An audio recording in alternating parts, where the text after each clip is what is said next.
Documento 175. O último discurso no templo. Pouco depois das 2 da tarde dessa terça-feira, Jesus, acompanhado de 11 dos apóstolos, de José de Arimateia, dos 30 gregos e de alguns outros discípulos, chegou ao templo e começou a pronunciar o seu último discurso nas praças do edifício sagrado. Esse discurso estava destinado a ser o seu último apelo ao povo judeu e a acusação final aos seus inimigos veementes e supostos destruidores, escribas, fariseus, saduceus e os principais sacerdotes de Israel. Durante a manhã os vários grupos haviam tido uma oportunidade de fazer perguntas a Jesus. Nessa tarde ninguém fez a ele nenhuma pergunta. Quando o mestre começou a falar, a praça do templo estava calma e ordeira.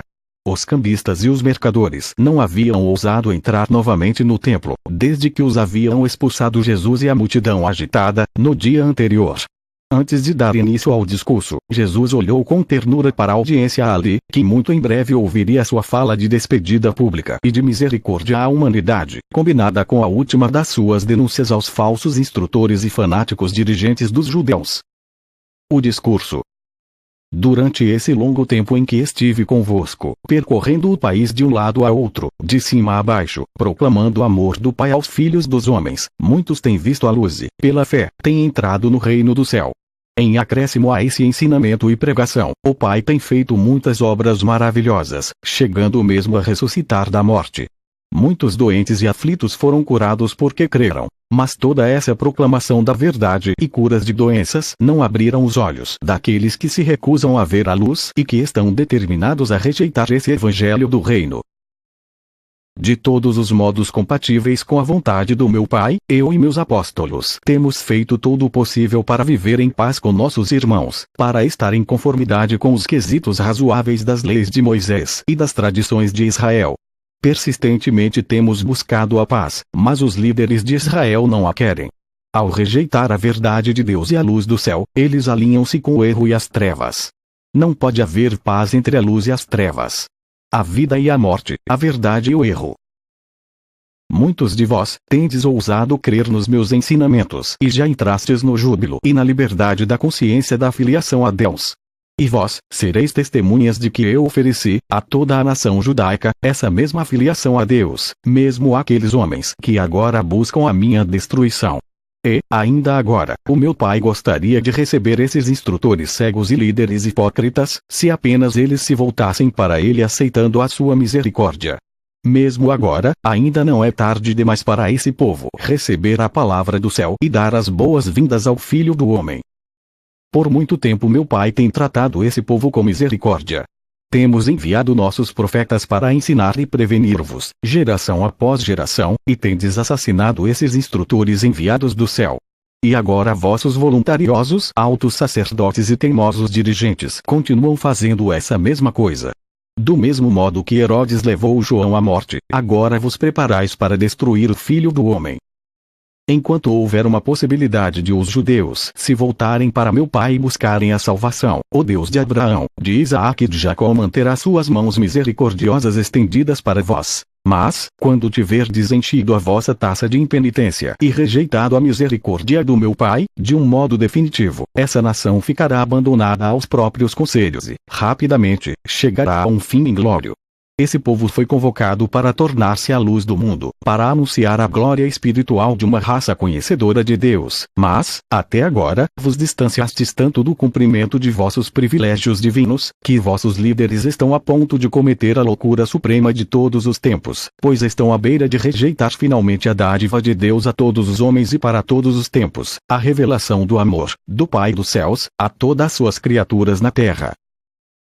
E, quando rejeitardes esta revelação de Deus para o homem, o reino do céu será dado a outros povos, aqueles que o receberão com alegria e júbilo. Em nome do Pai que me enviou eu, solenemente, previno-vos sobre estardes a ponto de perder a vossa posição de portadores da verdade eterna e de custódios da lei divina em todo o mundo. Estou, exatamente agora, oferecendo-vos a última oportunidade de apresentar-vos para o arrependimento, de expressar a vossa intenção de buscar Deus, de todo o vosso coração, e de entrar como crianças pequenas, e com uma fé sincera, na segurança e na salvação do reino do céu. O meu Pai tem trabalhado, durante muito tempo, para a vossa salvação, e eu desci para viver entre vós, e mostrar-vos pessoalmente o caminho. Muitos dentre os judeus e samaritanos e, mesmo entre os gentios, creram no Evangelho do Reino. Todavia aqueles que deveriam ser os primeiros a apresentar-se para aceitar a luz do céu, sem se perturbar, recusaram-se a crer na revelação da verdade de Deus, Deus revelado ao homem e o homem elevado até Deus. Nesta tarde os meus apóstolos encontram-se aqui, em silêncio, diante de vós, e logo ouvireis as suas vozes, fazendo soar o chamado da salvação e o desejo de todos unirem-se ao reino do céu, como filhos do Deus vivo. E agora eu chamo os meus discípulos crentes no Evangelho do Reino, bem como os mensageiros invisíveis que estão ao lado deles, para testemunhar que eu ofereci uma vez mais, a Israel e aos seus dirigentes, a libertação e a salvação. E todos vós, podeis observar como a misericórdia do Pai foi desprezada e os mensageiros da verdade rejeitados. Eu advirto-vos, contudo, de que esses escribas e fariseus ainda se sentam no lugar de Moisés e, portanto, até que os altíssimos, que governam no reino dos homens, não tenham demolido essa nação e destruído o lugar desses dirigentes, eu vos peço que coopereis com esses anciãos de Israel. Não vos está sendo pedido que vos unais a eles nos seus planos de destruir o Filho do Homem, mas para tudo que está relacionado à paz de Israel deveis submeter-vos a eles. Em todas essas questões, fazei o que quer que eles vos peçam e observai as partes essenciais da lei, mas não vos baseeis nas más ações deles. Lembrai-vos que o pecado desses dirigentes é que eles dizem o que é bom, mas não o realizam. Vós, bem sabeis que esses líderes atam cargas pesadas aos vossos ombros, cargas sofridas de se levar, e sabeis que eles não levantarão sequer um dedo para ajudar-vos a arcar com essas pesadas cargas. Eles têm vos oprimido com cerimônias e vos têm escravizado pelas tradições. Ademais, esses dirigentes, centrados em si mesmos, deliciam-se em fazer suas boas obras de modo a atrair sobre si a atenção dos homens. Eles alargam seus filactérios e dilatam as fronteiras da presença dos seus uniformes oficiais. Anseiam pelos lugares mais importantes nas festas e exigem os assentos principais nas sinagogas. Cobiçam saudações laudatórias nas praças dos mercados e desejam ser designados como o rabi por todos os homens. E, mesmo buscando toda essa honraria dos homens, eles apoderam-se secretamente das casas das viúvas e tiram proveito dos serviços do templo sagrado. Por pretensão, esses hipócritas fazem longas orações em público e dão esmolas para chamar a atenção dos semelhantes. Embora devais honrar vossos dirigentes e reverenciar os instrutores, não deveríeis chamar a nenhum homem de pai no sentido espiritual, pois há aquele que é o vosso pai, e que é o próprio Deus. Não deveríeis também tentar dominar vossos irmãos no reino. Lembrai-vos, eu ensinei que aquele que quer ser o maior entre vós, deveria tornar-se servidor de todos. Se presumirdes exaltar a vós próprios perante Deus, certamente sereis humilhados. Mas aquele que se humilha, verdadeiramente, por certo será exaltado. Buscai na vossa vida cotidiana, não a autoglorificação, mas a glória de Deus. Subordinai inteligentemente vossas próprias vontades à vontade do Pai nos céus. Não interpreteis mal as minhas palavras. Eu não desejo o mal a esses sacerdotes principais e dirigentes que ainda agora buscam a minha destruição. Não tenho nenhuma indisposição para com esses escribas e fariseus que rejeitam os meus ensinamentos. Sei que muitos de vós credes secretamente, sei que vós ireis professar abertamente a vossa sujeição ao reino quando vier a minha hora. Mas como os vossos rabinos justificarão a si próprios, já que professam conversar com Deus, em seguida têm a presunção de rejeitar e de destruir aquele que vem para revelar o Pai aos mundos. Ai de vós, escribas e fariseus hipócritas! Fecharíeis as portas do reino do céu no rosto de homens sinceros, porque os consideram iletrados segundo as manias da vossa educação. Recusais entrar no reino e, ao mesmo tempo, fazeis tudo ao vosso alcance para impedir os outros de entrar. Dais as costas para as portas da salvação e lutais contra todos que querem entrar por elas. Ai de vós, escribas e fariseus, porque sois hipócritas! Na verdade, abraçais a terra e o mar para fazer um prosélito, mas, depois de serdes bem-sucedidos, não ficais contentes enquanto não conseguirdes que ele fique 2 vezes pior do que era quando o filho pagão. Ai de vós, sacerdotes principais e dirigentes, que tomais as propriedades dos pobres e exiges o pagamento de impostos pesados daqueles que gostariam de servir a Deus, como eles julgam que Moisés mandou. Vós, que recusais mostrar misericórdia, podeis esperar misericórdia nos mundos que virão? Ai de vós, falsos instrutores, guias cegos! O que pode ser esperado de uma nação quando cegos guiam cegos? Ambos irão cair no fosso da destruição. Ai de vós, que dissimulais, quando fazeis um juramento. Sois trapaceiros, pois ensinais que um homem pode jurar pelo templo e violar seu juramento, mas aquele que jurar pelo ouro do templo deve manter o seu juramento. Sois tolos e cegos. Nem mesmo coerentes sois na vossa desonestidade, pois é maior o ouro, ou o templo que supostamente santificou o ouro? Vós, também ensinais que se um homem jura pelo altar, isso não vale nada. Mas, se alguém jura pela oferenda que está sobre o altar, então é tido como um devedor. De novo sois cegos para a verdade, pois qual é maior, a oferenda ou o altar que santifica a doação? Como podeis justificar tal hipocrisia e desonestidade à vista do Deus do céu? Ai de vós, escribas e fariseus e outros hipócritas que asseguram o dízimo da menta, do anis e do cominho e, ao mesmo tempo, desconsiderais as questões de mais peso da lei, fé, misericórdia e juízo. Se fosseis razoáveis, cuidaríeis de um, mas não teríeis abandonado os outros. Sois realmente guias cegos e educadores estúpidos. Filtrais os mosquitos e engolis o camelo. Ai de vós, escribas, fariseus e hipócritas! Pois sois escrupulosos ao limpar o lado de fora da taça e do prato, quando lá dentro permanece a sujeira da extorsão, dos excessos e da tapiação. Sois espiritualmente cegos. Não reconheceis quão melhor seria primeiro limpar o lado de dentro da taça, pois, assim, aquilo que se derrama limparia por si o lado de fora? Réprobos perversos! Executais os atos exteriores da vossa religião para estar em conformidade com a letra da vossa interpretação da lei de Moisés, enquanto vossas almas estão impregnadas de iniquidade e repletas de assassinatos.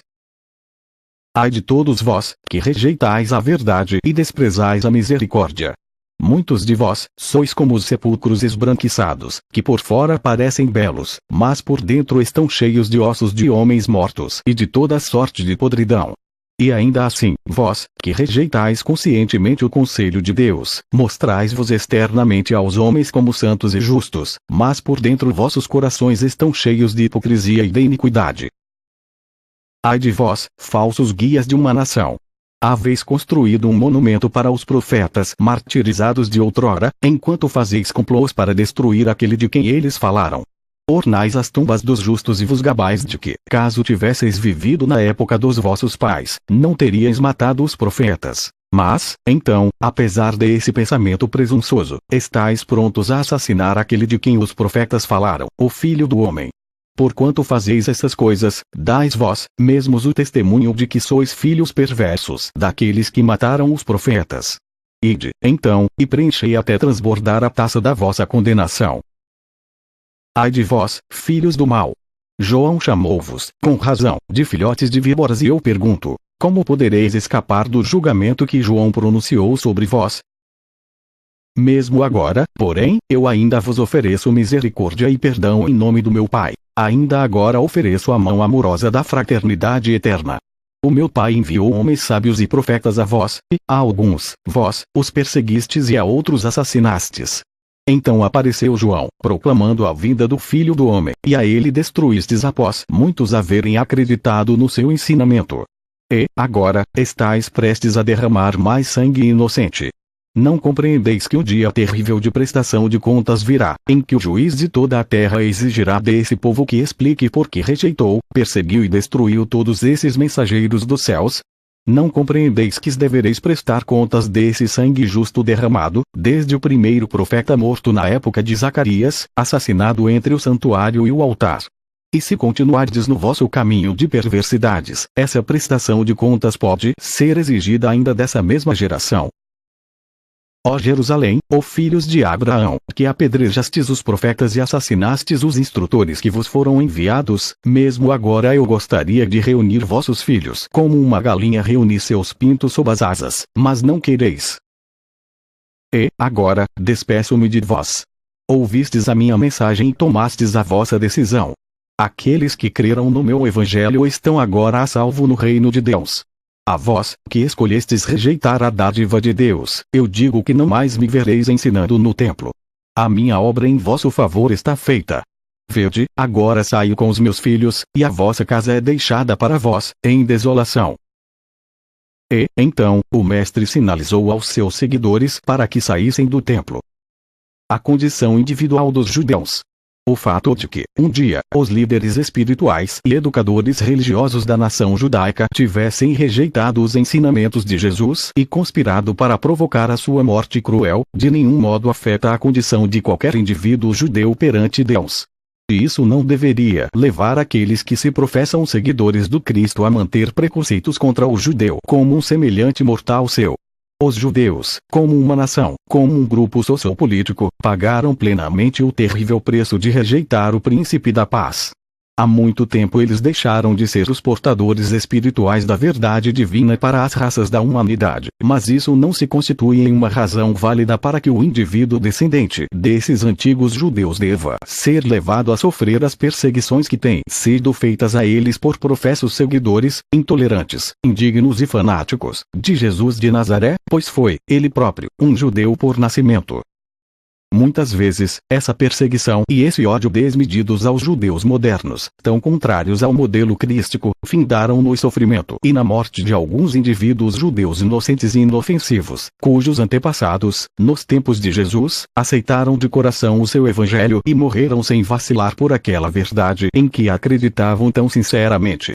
Que arrepio de horror passa pelos seres celestes quando eles observam os seguidores professos de Jesus dedicando-se a perseguir, a atormentar e mesmo a assassinar os descendentes mais recentes de Pedro, Filipe, Mateus e outros judeus palestinos que tão gloriosamente entregaram as suas vidas como os primeiros mártires do Evangelho do Reino Celeste. Quão cruel e irracional é obrigar crianças inocentes a sofrer pelos pecados dos seus progenitores, por delitos que elas ignoram totalmente, e pelos quais elas não poderiam de nenhum modo ser responsabilizadas. E cometer tais atos perversos em nome de alguém que ensinou os seus discípulos a amar até mesmo aos próprios inimigos. Tornou-se necessário, nesta narrativa da vida de Jesus, retratar o modo com o qual alguns dos seus compatriotas judeus rejeitaram-no e conspiraram para provocar a sua morte ignominiosa. Mas gostaríamos de advertir a todos que leem esta narrativa, que a apresentação de um tal relato histórico, de nenhum modo, justifica o ódio injusto, nem perdoa a atitude mental sem equidade, que tantos cristãos professos têm mantido para com os indivíduos judeus, durante muitos séculos. Os crentes do reino, aqueles que seguem os ensinamentos de Jesus, devem cessar de maltratar o indivíduo judeu como se ele fosse culpado pela rejeição e pela crucificação de Jesus. O Pai e o seu Filho Criador nunca deixaram de amar os judeus. Deus não tem preferências por pessoas, e a salvação existe para todos os judeus, como também para os gentios. A fatídica reunião do Sinédrio. A mais fatídica reunião do Sinédrio foi convocada para as 8 horas dessa noite de terça-feira. Em muitas ocasiões anteriores, essa Corte Suprema da nação judaica havia informalmente decretado a morte de Jesus. Muitas vezes esse augusto corpo dirigente havia determinado colocar um paradeiro na sua obra, mas nunca antes haviam eles resolvido colocá-lo na prisão e provocar a sua morte a todo e qualquer custo. Era um pouco antes da meia-noite dessa terça-feira, 4 de abril, do ano 30 DC, quando o Sinédrio, como estava então constituído, votou, unânime e oficialmente, decidindo impor a sentença de morte tanto a Jesus quanto a Lázaro. Essa foi a resposta ao último apelo do Mestre aos dirigentes dos judeus, e tal apelo havia sido feito no templo, por ele, apenas umas poucas horas antes, e representava a reação de ressentimento amargo deles, para com a última acusação vigorosa de Jesus a esses mesmos sacerdotes principais, saduceus e fariseus impenitentes. A aprovação da sentença de morte, antes mesmo do julgamento, dada ao Filho de Deus, era a réplica dada pelo Sinédrio à última oferta de misericórdia celeste jamais estendida à nação judaica, como tal. Desse momento em diante os judeus foram deixados a sós, para que terminassem o seu breve e curto tempo de vida nacional, entre as nações de Urântia, plenamente de acordo com a sua condição puramente humana. Israel havia repudiado o filho do mesmo Deus que fizera uma aliança com Abraão, e, assim, o plano de fazer dos filhos de Abraão os portadores da luz da verdade para o mundo havia sido abalado. A aliança divina havia sido anulada, e o fim da nação hebraica aproximava-se rapidamente. Os oficiais do Sinédrio receberam a ordem de prender Jesus, cedo, na manhã seguinte, no entanto, com instruções de que ele não deveria ser detido em público. Foi-lhes instruído que planejassem pegá-lo secretamente, de preferência à noite e de maneira repentina. Compreendendo que ele poderia não voltar naquele dia, quarta-feira, para ensinar no templo, eles instruíram a esses oficiais do Sinédrio que o trouxessem perante a alta corte judaica, um pouco antes da meia-noite da quinta-feira. A situação em Jerusalém. Quando da conclusão do último discurso de Jesus no templo, uma vez mais, os apóstolos ficaram confusos e consternados. Antes de o mestre iniciar a sua terrível denúncia aos dirigentes judeus, Judas havia voltado ao templo, de modo que todos os 12 ouviram essa segunda metade do último discurso de Jesus no templo. É de se lamentar que Judas Iscariotes não tenha podido ouvir a primeira metade, a que oferecia a misericórdia, dessa fala de despedida. Ele não ouvira a última oferta de misericórdia aos dirigentes judeus, porque ainda estava em conferência com um certo grupo de parentes e amigos saduceus, com os quais havia almoçado e conversado sobre a maneira mais adequada de desligar-se de Jesus e dos seus companheiros apóstolos. E foi enquanto ouvia a acusação final feita pelo mestre, aos líderes e dirigentes judeus, que Judas se decidiu, final e completamente, por abandonar o movimento do evangelho e lavar as suas mãos quanto ao empreendimento inteiro. Entretanto ele deixou o templo em companhia dos 12, foi com eles ao Monte das Oliveiras, onde, com os companheiros apóstolos, ouviu aquele discurso fatídico sobre a destruição de Jerusalém e sobre o fim da nação judaica, e permaneceu com eles naquela noite de terça-feira, no novo acampamento perto do Getsemane. A multidão que ouviu Jesus, de um apelo misericordioso aos líderes judeus, passar aquela súbita e severa reprimenda, que beirava a denúncia implacável, estava atônita e desconcertada. Naquela noite, enquanto o Sinédrio reunia-se para dar a Jesus a sentença de morte, e, enquanto o mestre ficava sentado com os seus apóstolos e alguns dos seus discípulos no Monte das Oliveiras, predizendo a morte da nação judaica, toda Jerusalém estava entregue à discussão séria e reprimida de uma única questão: o que farão com Jesus? Na casa de Nicodemos, mais de 30 judeus proeminentes, crentes secretos do reino, encontraram-se e debateram sobre o curso que deveriam seguir, no caso de advir uma ruptura aberta com o Sinédrio. Todos os presentes concordaram que fariam um reconhecimento público da sua fidelidade ao mestre, exatamente no momento em que ficassem sabendo da sua prisão. E foi exatamente isso o que fizeram. Os saduceus, que agora predominavam no Sinédrio, controlando-o, estavam desejosos de livrar-se de Jesus pelas razões seguintes. Eles temiam que a predileção popular crescente, dedicada pela multidão a Jesus, ameaçasse colocar em perigo a existência da nação judaica, por um possível envolvimento com as autoridades romanas. O zelo de Jesus pelas reformas no templo afetou diretamente as suas rendas, a limpeza do templo prejudicou os seus bolsos. Eles sentiam-se responsáveis pela preservação da ordem social, e temiam as consequências da expansão posterior da nova e estranha doutrina de Jesus sobre a irmandade dos homens. Os fariseus tinham motivos diferentes para querer ver Jesus sendo levado à morte. Eles temiam-no porque ele estava empenhado em fazer oposição ao domínio tradicional que eles mantinham sobre o povo. Os fariseus, sendo ultraconservadores, ressentiram-se amargamente dos ataques, supostamente radicais, ao seu prestígio consolidado de educadores religiosos. Eles sustentavam que Jesus violava a lei, que ele demonstrou uma grande desconsideração pelo sábado e por inúmeras outras exigências legais e cerimoniais. Eles acusavam-no de blasfêmia porque ele referia-se a Deus como ao seu Pai.